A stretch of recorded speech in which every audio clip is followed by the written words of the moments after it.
The first panel deals with human rights situation in Lebanon.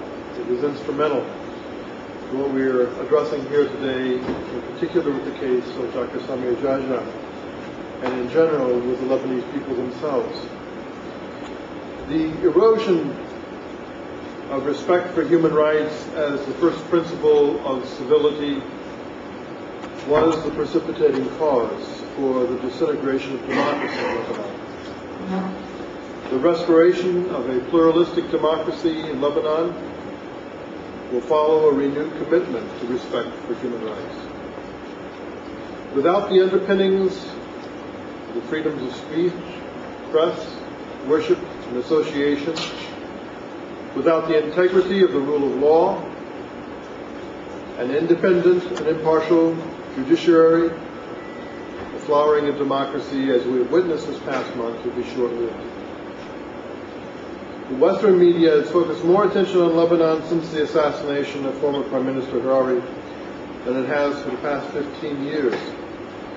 But unfortunately, its glance has been through lenses tinted by the color of American politics. Commentators and columnists divide between those who favor President Bush and those who oppose him. There seems to be more concern as to how much the Cedar Revolution signifies the success of the Bush administration, or how its failure may spawn renewed chaos in the vacuum absent the Syrian status quo. But what is happening in Lebanon today has much more to do with the Lebanese people than with America, the West, or even Syria.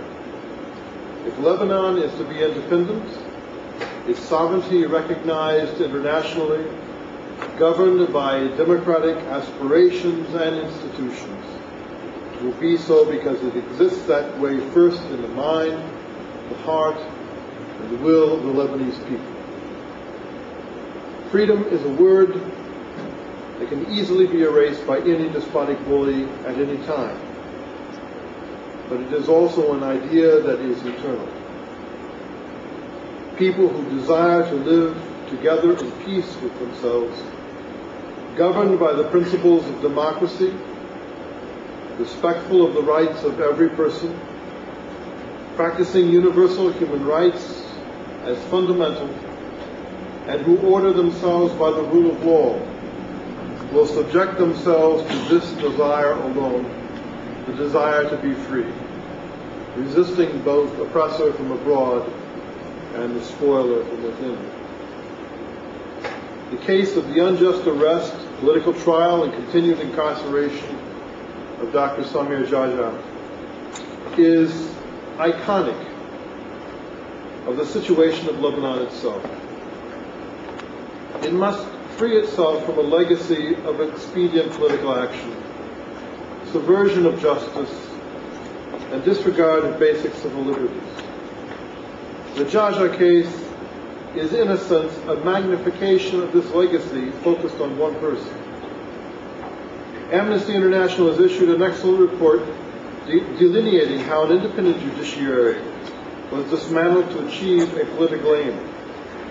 Dr. Jaja is a political prisoner whose continued incarceration is an embarrassment to those who seek to reestablish the integrity of the Lebanese state. I think it was his beatitude, Cardinal Spear, who was so profound when he said that the persistent incarceration of Samir Jaja is a sin no longer acceptable and is a crime against the Lebanese people, that his release is a precondition for national reconciliation. This one injustice, enabled by so many other injustices, testifies to the Lebanese malady. In one sense, Syria may have been the carrier that infected Lebanon with its present condition. But Lebanon's healing is dependent upon the patient's will to be well. And so the road leading to national reconciliation and restoration of Lebanon as an independent democracy is very clear. Syria must totally withdraw its military and security apparatus from Lebanon.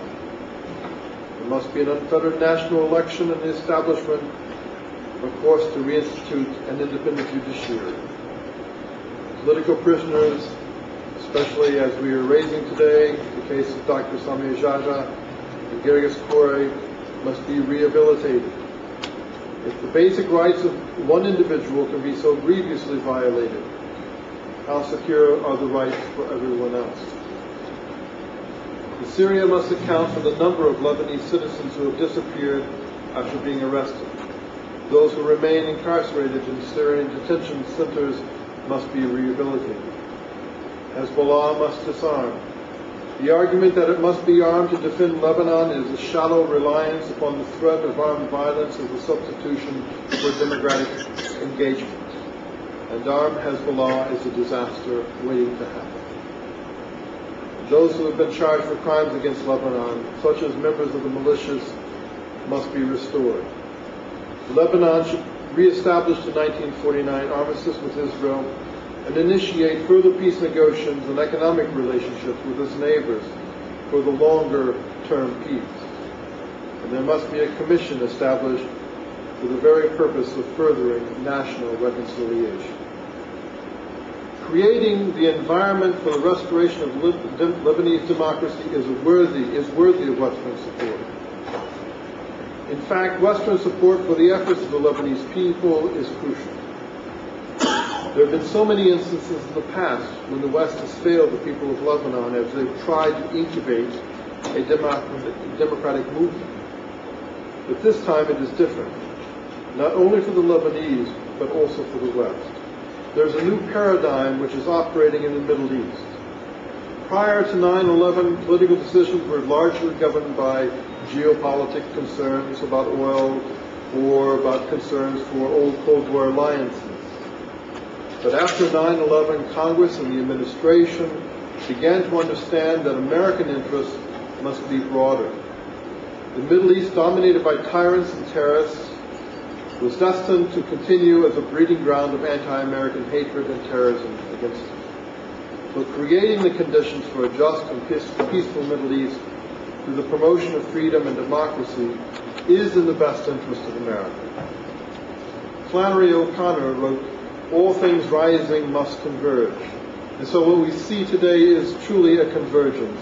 The Lebanese people's desire for independence and America's commitment to the Pax democracy, a promotion of democratic ideals and institutions, are meeting and will be an irresistible force for a new era in Lebanon and beyond. Lebanon today, Syria tomorrow. Abraham Lincoln wrote that those who deny freedom to others deserve it not for themselves, and under a just God cannot long retain it. And so we're pleased to come here today and to offer this first panel on human rights, which will raise the very basic questions which are related to what is happening in those aspirations for freedom today in Lebanon. We will talk about the abuses which have occurred under Syrian occupation. We will talk about the Jaja case and specifically. This discussion is fundamental. It is the first step toward a national healing process.